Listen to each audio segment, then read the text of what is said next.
The interview you are about to hear was recorded exclusively for WoW Radio. This production contains some strong language. If you are offended by the use of curse words, please discontinue listening now. You are tuned in to TV show about video games here on WoW Radio, and as promised, very special guest in the studio today. It's the one and only Angry Video Game Nerd. If you wouldn't mind introducing yourself for the audience today. Hey, I'm the fucking nerd. Yes, indeed you are. Short, concise, and entirely accurate. Now, the way this interview is going to go, we've got some of the questions from you guys, which you posted on the forums over at wcradio.com. That's going to be in the second 15 minutes. Yes, it's going to be a 30-minute long interview, 30 minutes of nerd. Can't get any better than that. And the first 15 minutes will be me grilling said nerd on a variety of different topics. So hopefully you are ready over there, James. Sure, you got the questions. I'll answer them. Excellent. Right. Now, first question for you. Let's hear a little bit of a brief overview, because no doubt there are some unfortunate, poor, unenlightened souls that haven't actually heard of the Angry Video Game Nerd. So break it down for us. Explain to us exactly what the concept behind Cinemassacre and the Angry Video Game Nerd is. Wow, well, let's see. The Angry Video Game Nerd is just something that just came out of the blue. Just being a retro video game fan, it just sort of happened, you know. Actually, I remember it was in May 2004 because I just graduated college and I spent a whole year making a film, and pretty much after that just completely burn out.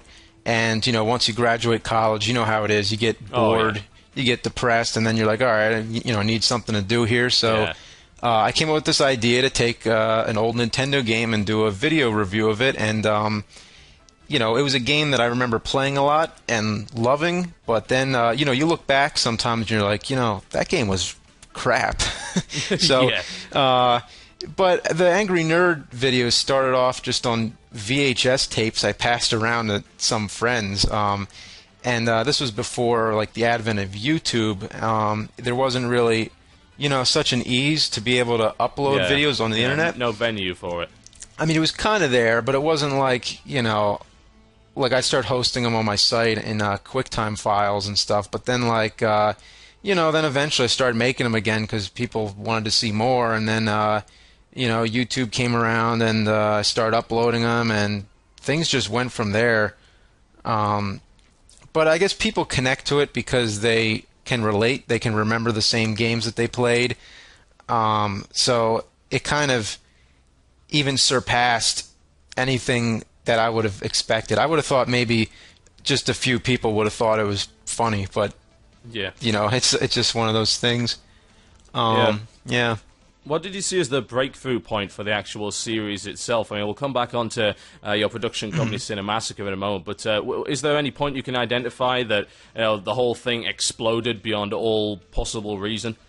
I don't know. It just seemed like persistence. It just kind of snowballed. It just was like, you know, this one's funny, I'll do another one, and, you know, people were like, oh, you gotta do another, and it just kept on going. I think that's pretty much it. Yeah. The character of the actual nerd itself, I assume that you have quite a bit of interest in retro game systems, but how much of that is actually part of the character, and how much of it is your genuine personal interest? Well, they both seem to complement each other. You know, like, my love for vintage electronics is pretty genuine. And since the nerd, I've been just becoming more and more interested because I'm always digging up old video game consoles and just old stuff that's, you know, I find interesting. So that's all pretty genuine. It goes hand in hand with collecting these things. And some of the anger is pretty genuine too. But for the videos, it's like completely the focal point. You know, like if you play a game, you get mad at something. Usually it just goes away.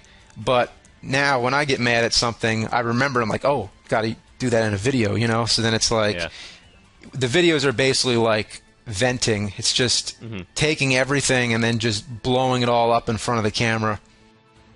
Absolutely. And you did quite a little bit on YouTube before a company by the name of Game Trailers actually approached you. You want to tell us a bit about how you got involved with Screw Attack? Sure. Yeah, well, they just contacted me and said, you know, hey, you know, you want to have your videos on our site? You know, we could do stuff together. And, they're a bunch of hardworking people with similar tastes and sense of humor, so, sure, why not? And then game trailers came along after that, which picked up Screw Attack videos as well as my nerd videos, and, that was the first time where this kind of became like a steady thing. Yeah. Since at that point it was still like floating around. So yeah, GameTrailers.com is where all the videos are hosted. Yeah. What changed at that point, if at all? Was that a different environment for you to work in? Not at all, really, because neither Screw Attack or Game Trailers are like actually a part of the production of my videos. I do them all by myself, and so nothing changed at all. To tell you the truth, yeah. Fair enough. Do you think that this kind of idea where people get started on YouTube and then they end up getting picked up? I mean, another good example would be Yahtzee Zero Punctuation reviews, which I'm sure you've probably seen at some point. Do you think that's really the way to go? Or do you think that people should perhaps just stick to doing things independently and not get tied down to any kind of corporate affiliation? Yeah, I would say, like, stay independent, as long as you can. I mean, I don't really know what you should do or shouldn't do. Since all I really did was just make videos, I never really thought about it. So I can't really give any advice or anything, but if you just try really hard at something and, then somewhere something's gonna, bite. Like I was working on so many things at the time I started the Nerd. Yeah. I didn't really know what was going to bite, but the Nerd kind of found its niche, and then it all happened. Yeah. Well, tell us a little bit more about Cinemassacre, which is your production company, and indeed, how you got started with the Nerd. You've already explained, but tell us about some of the other stuff that you've done. Oh, sure.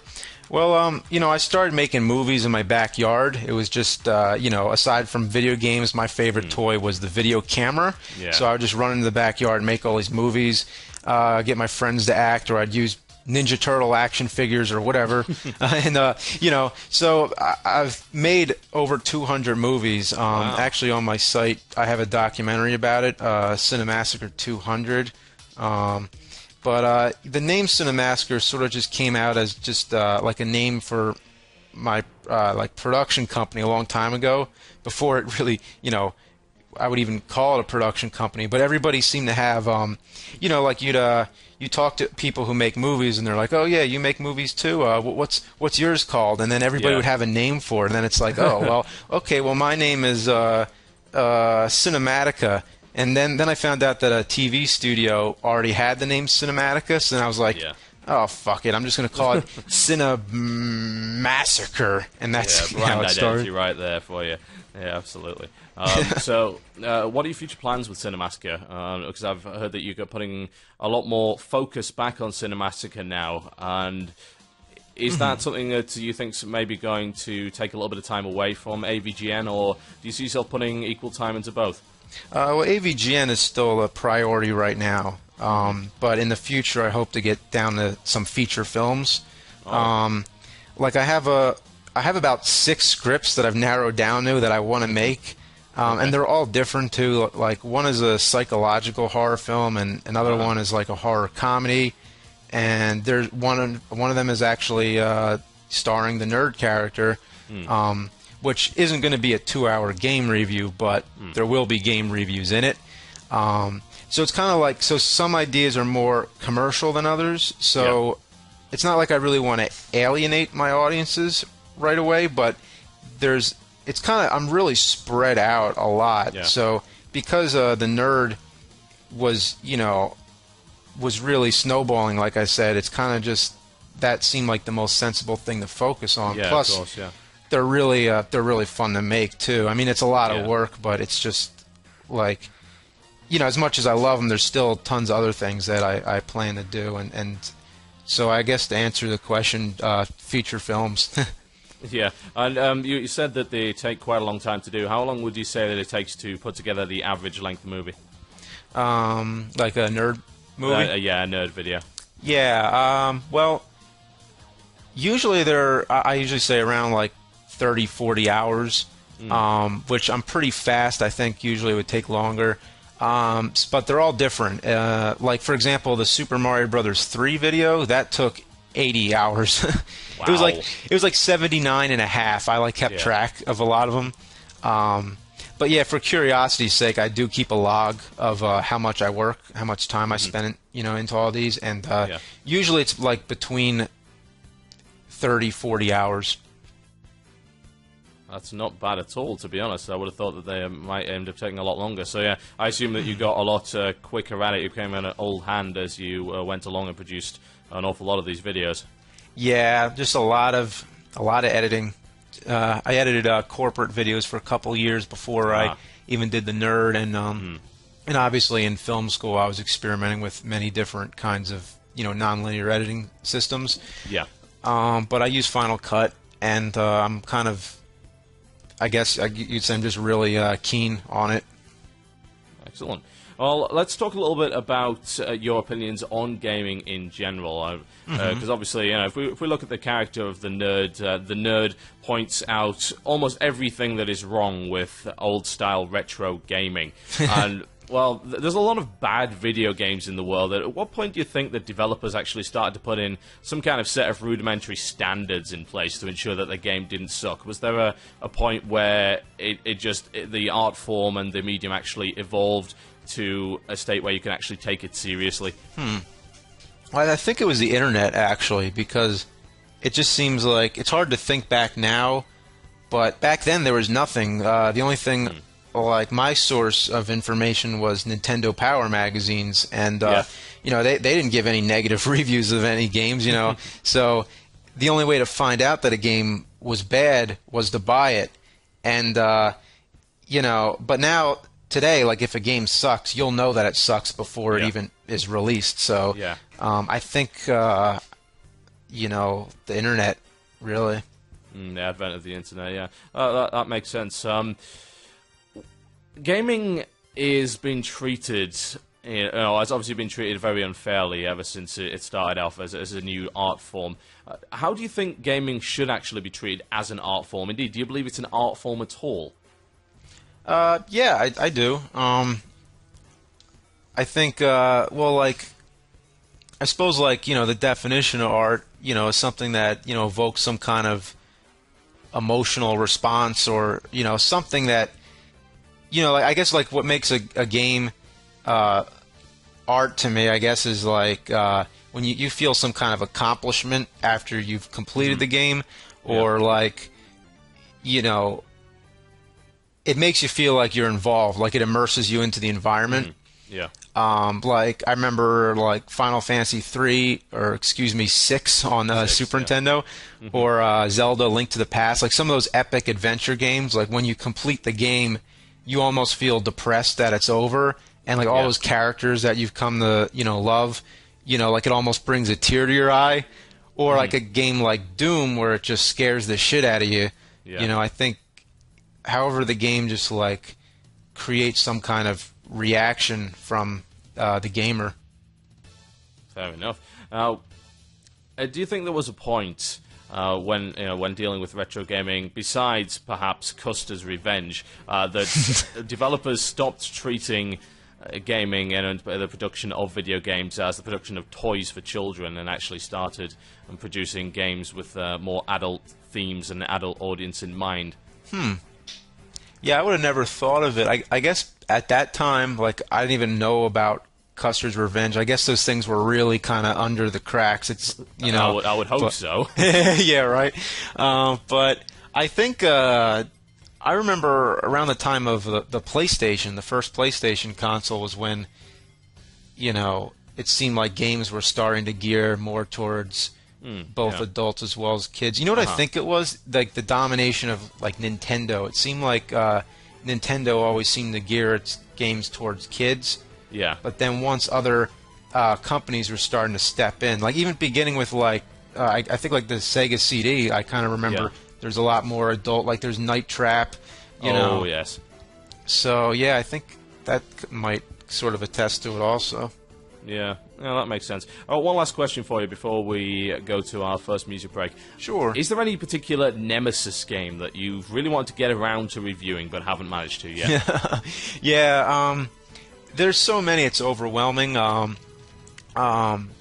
not that I won't list too many of them, obviously, but one that's a really big one is Action 52 on the NES. Yeah. But just knowing that when I eventually do that review, it's going to be a very long one. It's going to take a lot of time to do. So Yeah. I'm holding off on that one for a little while. But Action 52 is on the list. And to begin with, it's a very weird-looking cartridge.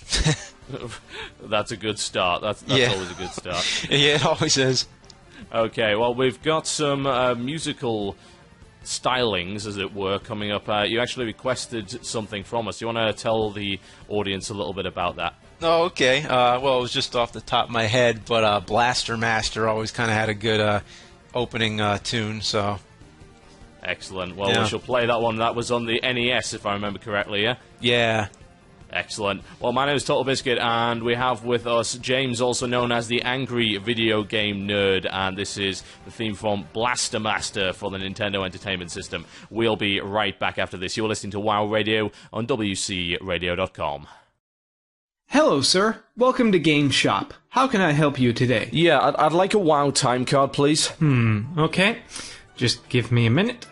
While you're at it, would you like to pre-order a copy of the new EverQuest expansion? Not especially, no. I don't play EverQuest 2. Oh, that's okay. We meant the original EverQuest. So, shall I put you down for $5 on the No, pre-order? no, I don't play either EverQuest 1 or 2, just WoW. Can I get a time card, please? Sure.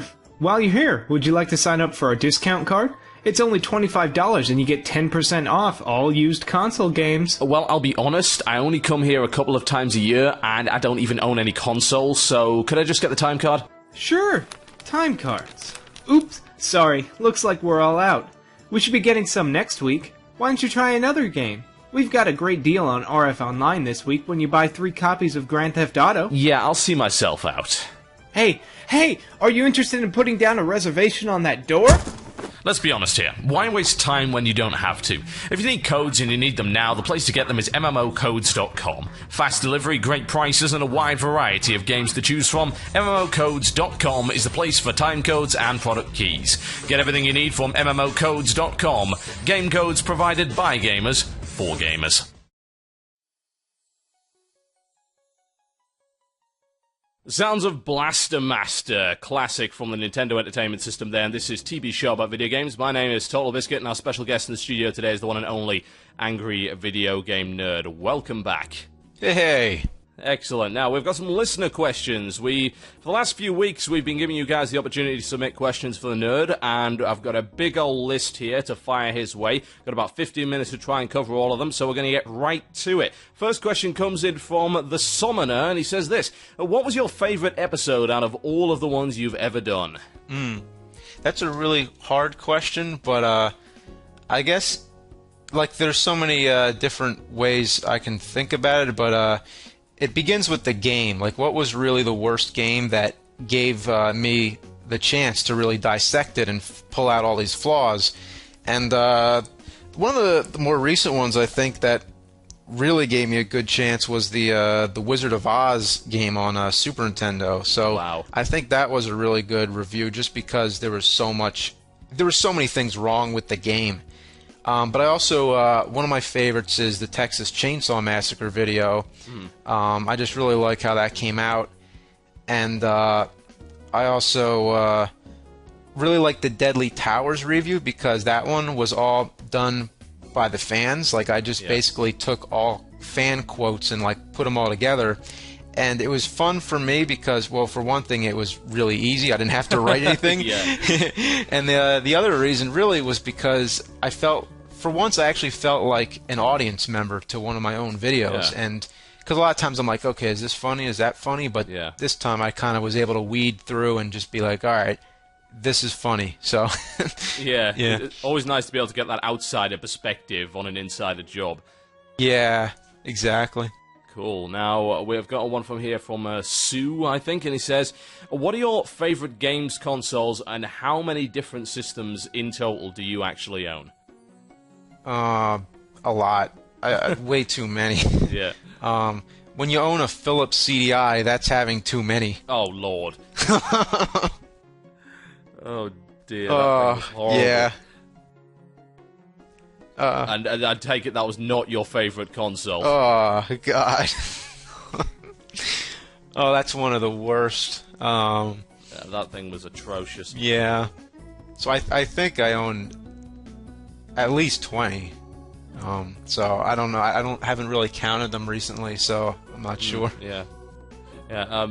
And do you actually get any systems in? Because I've seen on a couple of videos that you mentioned that viewers or affiliates have sent you games. Have you actually had to bring in systems from anyone for particularly rare games or anything like that? Sometimes, like I guess in some of the videos, like I try to credit people whenever I can, which is hard to keep track because I get lots of stuff sent to me, and then it's like, all right, who sent this and who sent that?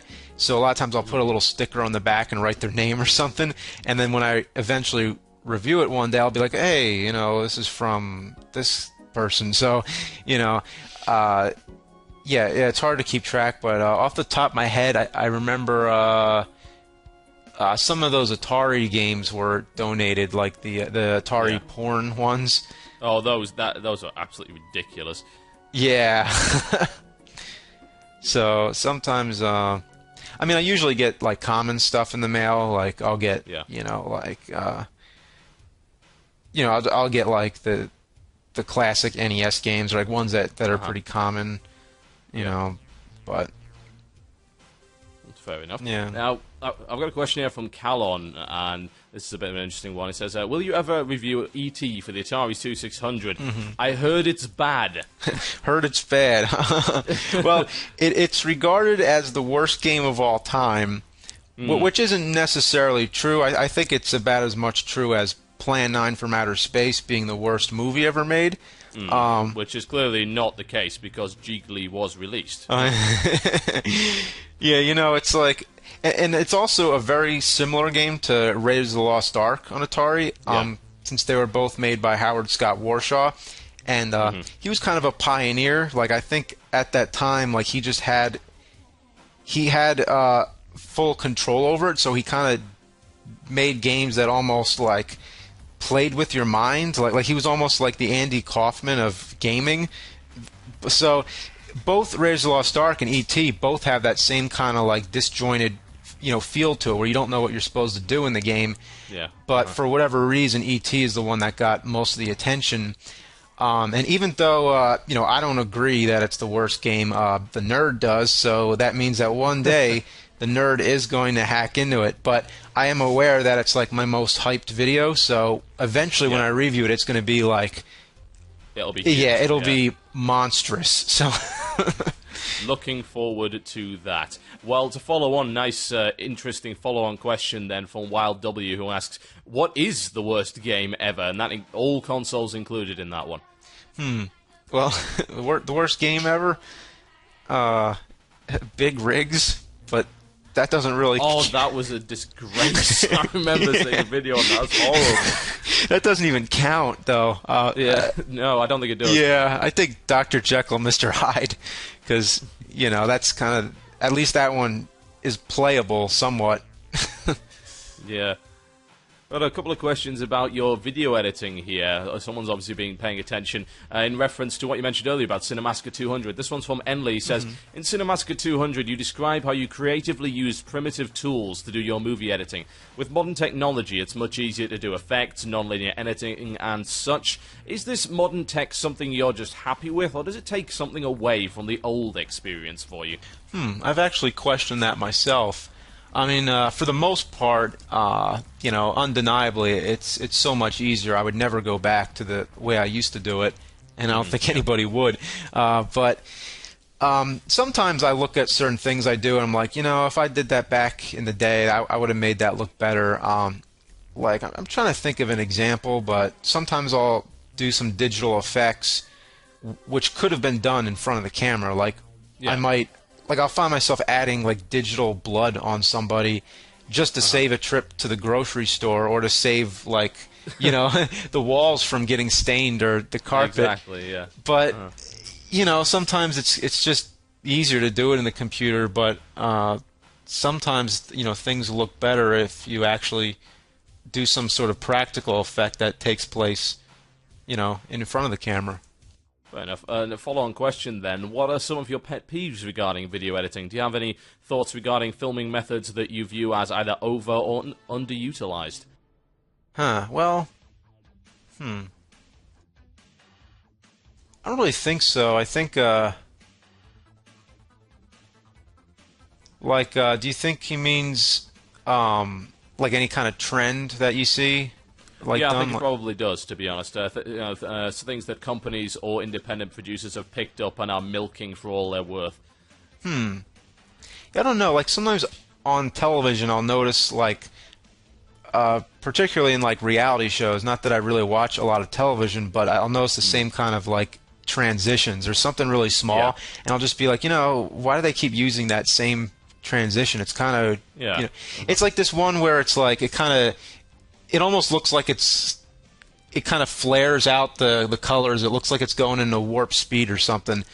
And in trailers to movies, which is kind of a cliche now, I think sometimes they do it just to make fun of it, but it's like that music break, which is usually like in comedies where on every like funny line, on every joke, they like, they pause the music. Yeah. So I think trailers are probably the worst for cliches. I think the trailer industry is entirely made up of cliches. Actually, there's a company, you're probably familiar with, Immediate Music, and everything they have ever done is the back catalogue A to Z, Monk's gallery of music cliches, orchestra hit, choral bit, all there. The trailer industry is always good for a laugh. Yeah. Even in the Die Hard video I did, Angry Nerd, it was like there's that whole action sequence at the end, and I used some of that music that's been recycled through the 90s. Regarding the angry video game nerd character, this one's from this question from Kraken Zero. He says, how much of the angry video game nerd character is just that, a character, and how much of it is actually based off of your own personality? Well, I find it to be like a hyper personality. Like it's sort of an extension of what could be real. Like I don't speak in a different voice. Like I try to act like myself so that it's not so it's more natural. But it's just like an exaggeration, and it's just a constant rapid fire of negative emotion. It's like so you're going for the larger than life kind of approach. it's that's basically what it is. It's just larger than life. It's just a game makes me mad, I'll vent it in the video, but it's just so focused. It is a character, so it's Now, if you were to create the nerd character today with the experience you have and no expectations from anyone else, would you make him different, and in what way? Yeah, I mean, I think I would have, but I don't think I should have, though. Like if I were to start it all over again now, I would probably try to make him more of a character so that the joke is more obvious. Try to really take it a little further. But I'm glad I went with my first instinct because, like that Castlevania 2 video I made in just like a few hours, I think, and didn't really have any plans of showing it to people, just to pass around a few VHS copies. But if I knew so many people would be seeing this, I would have probably changed it. Like I look back to that Ninja Turtle video I did, and there's so many parts in it where I can just tell that I'm reading off of a script, or like there isn't really much genuine anger in my voice. It's kind of just going along. Like to me, I look at it and it just doesn't seem as inspired. But people loved it, so if I were to do it now and make it better, it would probably lose what what made it so appealing to everybody in the first place. Its authenticity, as it were. Yeah. Excellent. Now, a couple more questions. We're almost done with this. We're rapidly running out of time, so I've got one for you. Jocksaw has a question. Have you played Mega Man 9, and what did you think of it, if you have? Yeah, there's a video, actually, where I was playing it at E3. I'm trying to think where you could find that. I guess if you just type it, and just go to YouTube, type in, I guess, Angry Nerd Mega Man 9 or E3. But yeah, I liked it. It felt just like a classic Capcom Mega Man side-scroller game. So I haven't... is it out yet, actually? I don't even know. Yes, it is, actually. I think it came out last week. Yeah, see, I'm behind, so I gotta actually play it now that it's released. Yeah. Well, it looks like a lot of fun. If you're looking for 8-bit frustration, I think that's probably the place to go. And one last quick question from Hadouken, and he says, how do you see the show evolving in the future? How do you think it's going to look in, say, a year from now? Well, the game collection keeps on growing, and like I'm constantly overwhelmed by games and consoles that I want to talk about. So I just keep going in and just digging into the history of shitty games. So there's going to be some episodes that will be unpredictable, like as always, like Shit Pickle in the Master Chew episode, or Satan in the Mario 3 episode. Like there's still going to be things like that every once in a while that catch you off guard, but most of them are just reviews of games, and some of them might even be like shorter. They might be like 5 minutes and just voiceover of me talking over it. And then there might be ones that are like 15 minutes long, and I'm in front of the camera, I'm doing all kinds of stuff. So I don't think it's really going to evolve. It's kind of going to stay where it is, but it's going to keep on, just expanding on all the different games and stuff that I touch upon. Excellent. And for those of us who have not actually seen your work, where can we find it? If you check out cinemassacre.com, that encompasses like everything I do. So that's it. Excellent. James, also known as The Nerd, thank you very much for coming in and doing this today. All right, thanks a lot. Thanks for having me. Excellent. All right, we'll be back after the break, folks, with more from TB's show about video games. My name is Total Biscuit. That has been James, also known as the angry video game nerd. This is TB's show about video games, only on WoW Radio, WCRadio.com.